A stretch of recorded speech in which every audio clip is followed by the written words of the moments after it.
We'll be looking at 3 passages today, maybe a couple more if you want to, but first let's just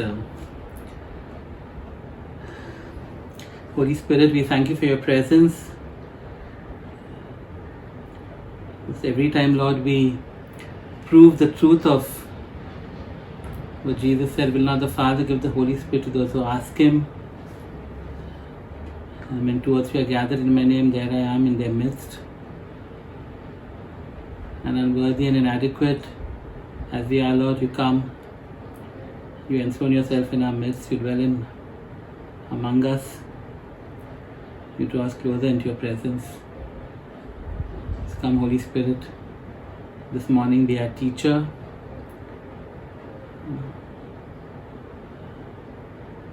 Take us deeper into the things that are on the Father's heart. We pray this in Jesus' name. Amen. So today's message is called The Father's House, and I guess it's partly because the song The Father's House has been just ringing in my head, and we'll be singing that at the end. But what I want to look at is there are 3 times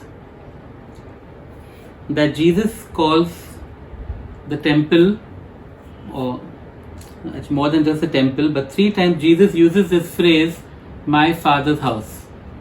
And I want to look at all the 3 times that Jesus uses that phrase, and I want to learn one thing about the Father's house from each of those phrases. Okay, so we look at 3 different passages. The first time he uses that phrase in Luke is in Luke chapter 2, verse 49. Okay, so you can turn to Luke chapter 2, verse 49.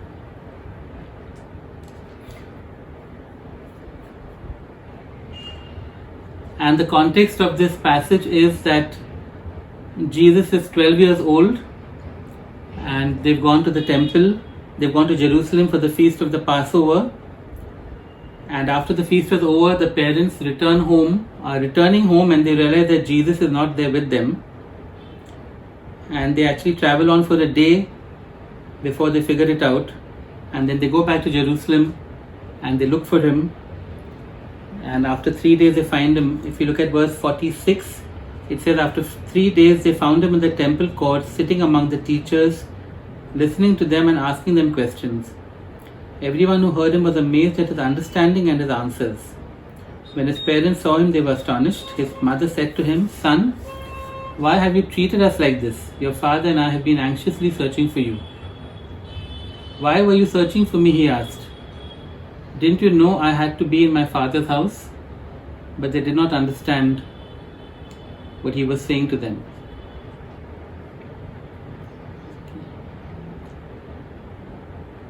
So it's not an uncommon thing what's happened here, because what happened was the entire families and households and extended families would go to Jerusalem, and there'd be lots of things happening in Jerusalem, and especially for families and teenagers, though he's almost an adult at 12 years, when they came to a big city, you know how it is, they would sort of be looking at the sights and sounds and probably doing some bad things, not Jesus of course. What did Jesus go? He went to the temple and he was talking with the teachers, and that was quite a common thing as well. People would go, they would sit with the teachers, they would talk to them, they would ask questions, and sometimes even from the questions you asked and the way you went about it, people were amazed at your understanding and the back and forth that was going on. Okay, and so when his parents come to look for him, they spend 3 days looking in all the places where young people would be enjoying themselves, and finally they land up at the temple. And that is why Jesus says, why were you looking for me anywhere else? Didn't you know this is where I would be? Okay, so it's not some rude thing he's saying, he's just being astonished. I mean, you know me, Mom, Dad, where would I be? I would not be partying and I would not be in the pubs. This is where I would be. Okay, he's astonished that I didn't know where he would be. And what we realize from this is, by the age of 12, Jesus knows who he is. He's received revelation of who he is, and which makes sense also, because at 12 you were considered an adult. You came under the law on your own. at the age of 12. And at the age of 12, he's understood who he is, and therefore he's come to the temple, which he calls my father's house. The temple, of course, was the place at that time, the place that was understood as the place of God's presence. And so the first thing, before that I want to say one more thing. He says, didn't you know I had to be? And that word is, didn't you know I had to be? Didn't you know I must be? Didn't you know it was necessary by the very nature of things for me to be in my Father's house? Okay? By the very reality of who Jesus was, where else could he be? It was the most natural place for him to be, in his Father's house. You see, his Father's house was the most natural place for him to be, because it was a place of God's presence. And God's presence was Jesus' natural environment because of who he was. And the point is this: if we are his sons and daughters, it should be the natural environment for you and me. Our Father's house, which is the place where God is present, therefore today God's presence should be the natural environment for you and me. You know, we've been really, God has been seeding into us and literally soaking us with that revelation of who we are, that we are his sons and daughters. And we really like to know that we are his sons and daughters. We know that by the Spirit of God we are able to say, Abba, Father. Well, if that is the case, that the Father's house, that is his presence, is the natural environment of those of us who know who we are in Christ, that we are his sons and daughters, that if we say Abba, Father, then the natural place for us to be, the place where we should be most at home, is our Father's house, is his presence. And that's the first aspect of the Father's house. It is his presence, and it is the natural environment for you and me. The second time Jesus uses the words is John chapter 2 verse 16.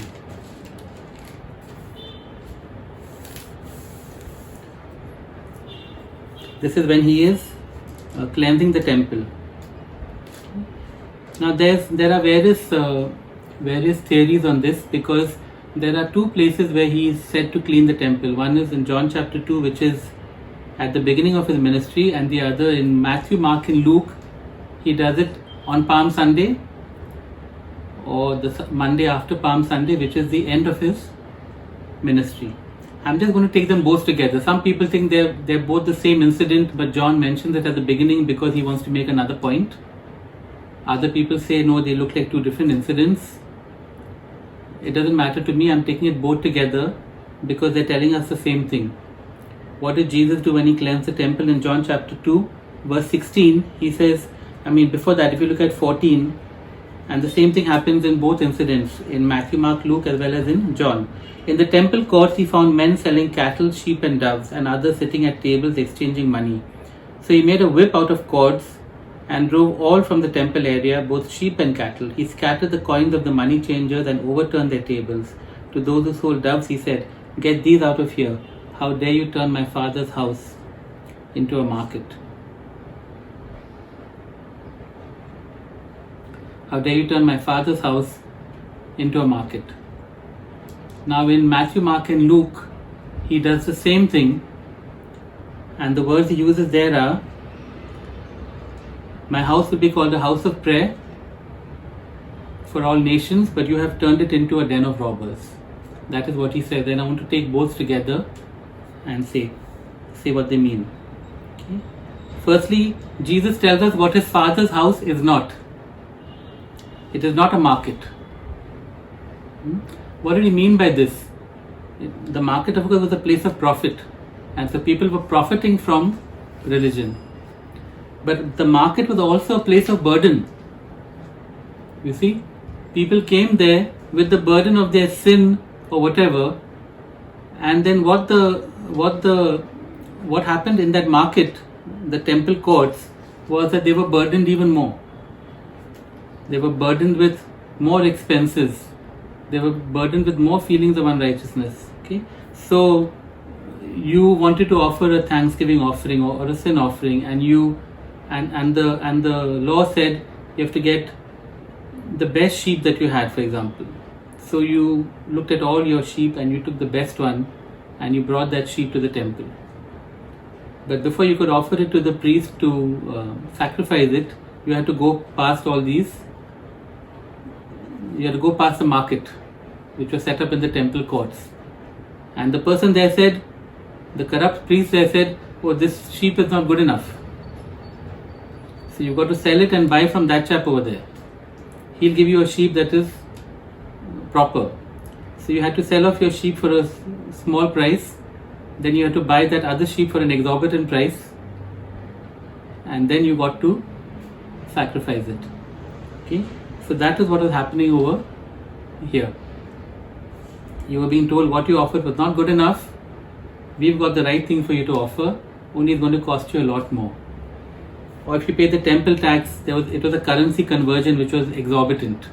You came from all over the world with your currency, and then you were told, no, but you've got to buy, you have to take this currency, and the exchange was extravagant or exorbitant. And so things like that were happening. And so you ended up burdening people even more before they could approach the Father. Okay? Jesus also called it a den of robbers. Okay? Now the market was a place of thievery happening already, but you know what a den of robbers means? It was a safe space for the wicked. Okay? They hung out over there. So den of robbers is not a place where robbing is happening actually. Here the den of robbers means that they did all their wickedness outside and they came and hung out. Like the adda, no? The adda for bad people, that's what the temple had become. It had become a hangout for wicked people. It was a market and a den of robbers instead of being what? It was meant to be a place of worship that enabled sinners to approach God. And instead of that, you put all these obstacles in their way. No, you've got to take this kind of money, you've got to get that kind of sheep, and only then can you go and worship. It was meant to be a place of prayer that welcomed the outcasts. Okay, when Jesus says, my house will be called a house of prayer, he is referencing Isaiah 56, which says that even eunuchs were physically blemished. Even foreigners who were not allowed to get into God's presence will be allowed to come into the house of prayer. And it's called a house of prayer for all nations.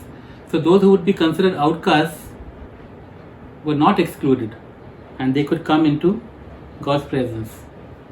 Instead, what had happened was, it had become a place where sinners were burdened and outcasts were excluded while the wicked were entertained.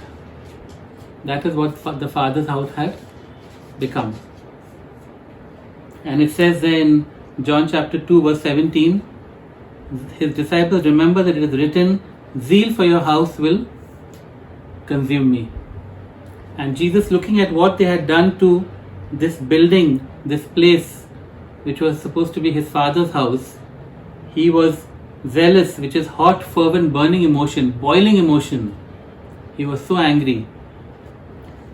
Because if people came to the temple, to his Father's house, and this is how they were treated, this is what they saw happening, what would it communicate to them about the Father?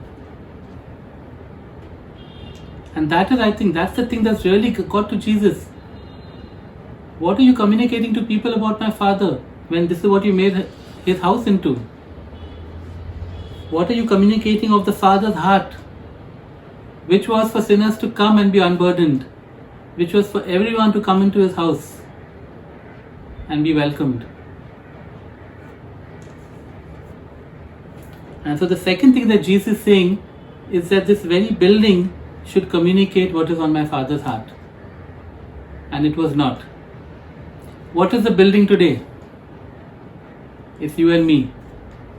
It's the people of God.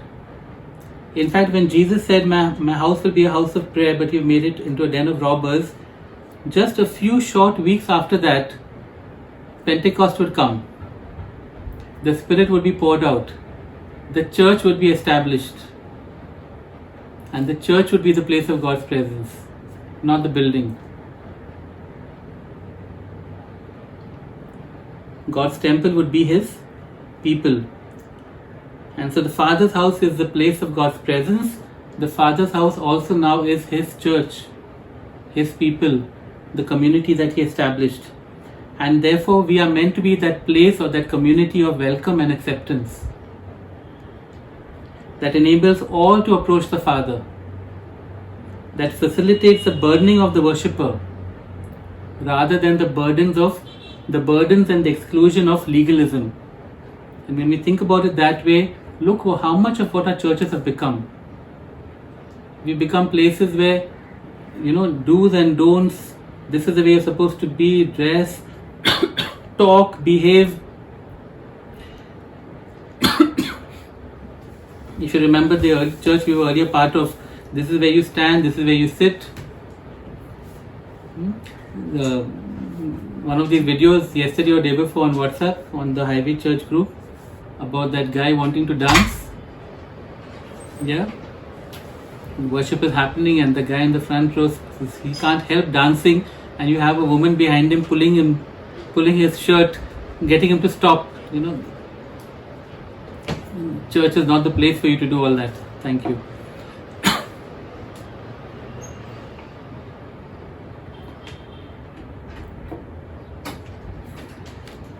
We look at that marketplace and we look at that den of robbers and we say, wow, church could never be like that.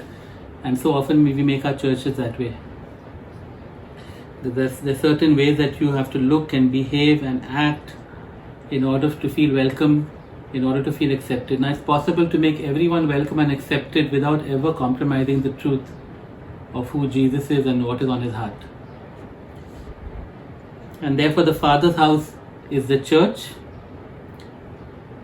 And we're not just called to, our natural environment is the Father's house, which is His presence, but we're also called to create the environment of the Father's house, to create a welcoming and accepting environment in the world that will be a true revelation of the Father's heart. Jesus was zeal for the house consumed Jesus because he saw what they had made His Father's house, and it did not reflect who His Father was. And you and me and the community that we build and the churches that we establish should be such a welcoming and accepting place that people come and they see the Father's heart and they're drawn into the revelation of that Father's heart. That's the second thing Jesus said when He said, my Father's house. He was talking about the church and the kind of place we are meant to be. The third and last time Jesus says, my Father's house, is John chapter 14 verse 12. Not 12, sorry, verse 2. John chapter 14 verse 2, sorry. In my Father's house are many rooms.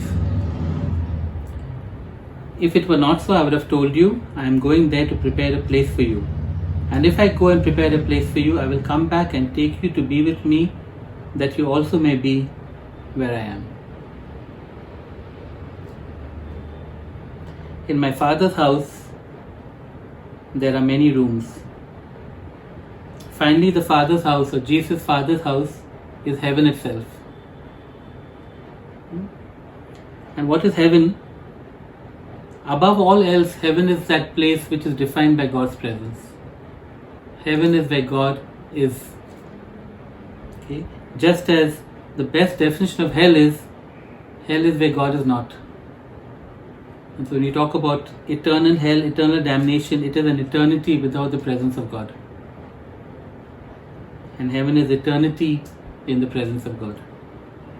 Okay? And we see a couple of things. Heaven, okay? We see three things there. We see that Jesus has gone before us to prepare the way.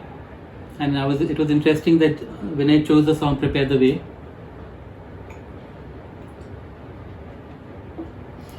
because we are told to prepare the way, John the Baptist prepared the way for Jesus, and now we are told Jesus has gone and He's prepared the way for you and me to be in His Father's house. Then He says there are many rooms. What that means is there's room for everyone. And finally, what is he inviting us into or telling us will be there in my Father's house? You will be with me. So we will be with Jesus forever. Okay. So not only is the Father's house, therefore, that is heaven, is our eternal environment. Is the environment we're going to be in forever. And so when we spend time in God's presence here on the earth, we are just practicing for heaven. We are practicing for what we're going to be like forever. So let me conclude. The three things that Jesus said about the Father's house. The Father's house, as God's presence, is our natural environment. It's the most natural place where we should want to be, and the place where we should feel at home. The Father's house as the church is that environment of welcome and acceptance that we create in this world as a community. And finally, the Father's house as heaven is our eternal environment. Today as we worshipped,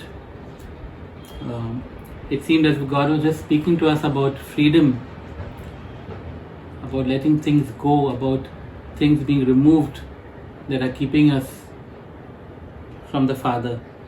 And I want to just move into this song. I'm going to do it, and we'll invite the Spirit to come and just minister the Father's heart and the Father's love to us. And at that point, people can respond in prayer if they want.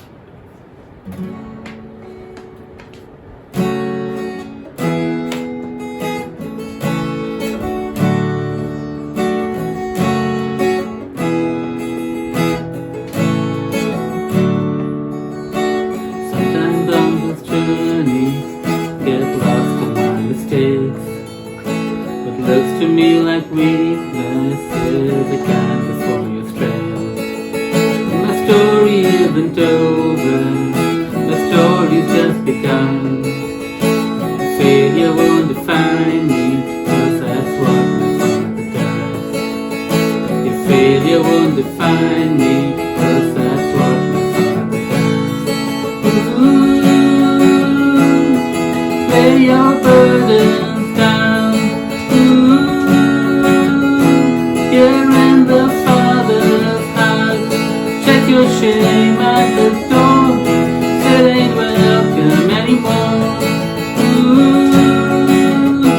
you're in the Father's house.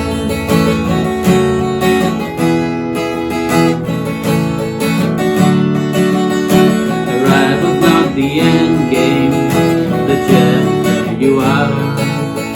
You never wanted perfect, you just wanted my heart. And the story isn't over if the story isn't good. And failure's never final when the Father's very good. And failure's never final when the Father's in the room. Ooh, lay your burdens down. The Father's house, check your shame at the door, 'cause it ain't welcome anymore. Ooh, you're in the Father's house.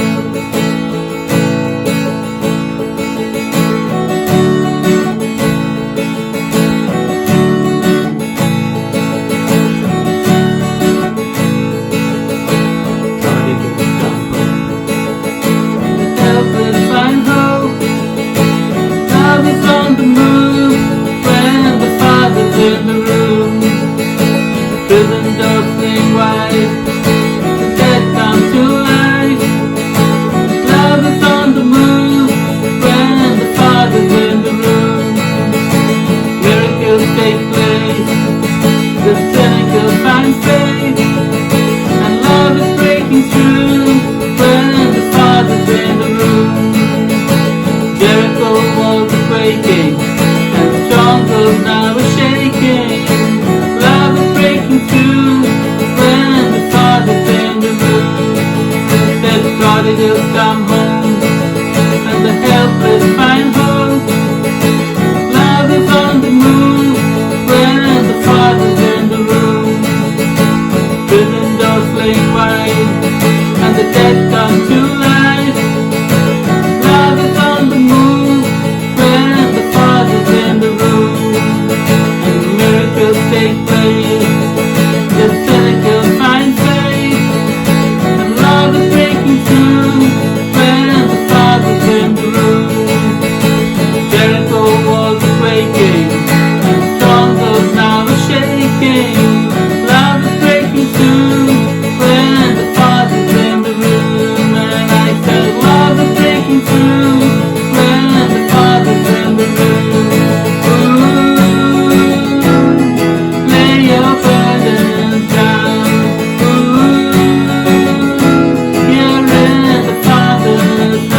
We invite you to come, Holy Spirit.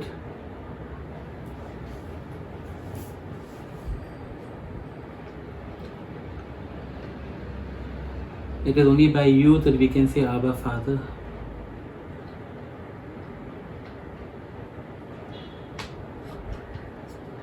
It is only you who can convince us and assure us that we are sons and daughters of our Abba. It is only you who pour the Father's love into our hearts.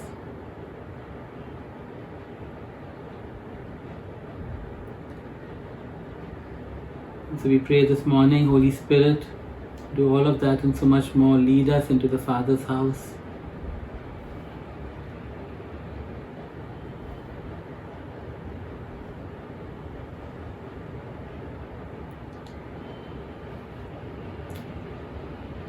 Holy Spirit, right now in your name and by your power, let burdens be lifted. Let guilt and shame be removed. Everything that keeps us from coming into our Father's house.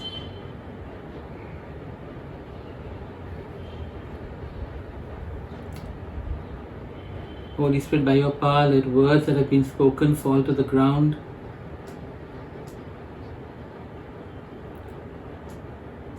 Let hearts that are wounded and scarred and broken be healed and restored.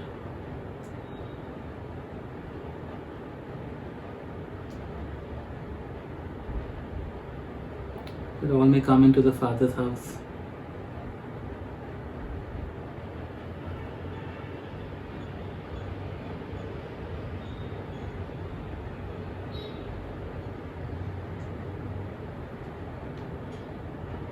Flood our hearts with the Father's love this morning, we pray, Holy Spirit. We say more of you.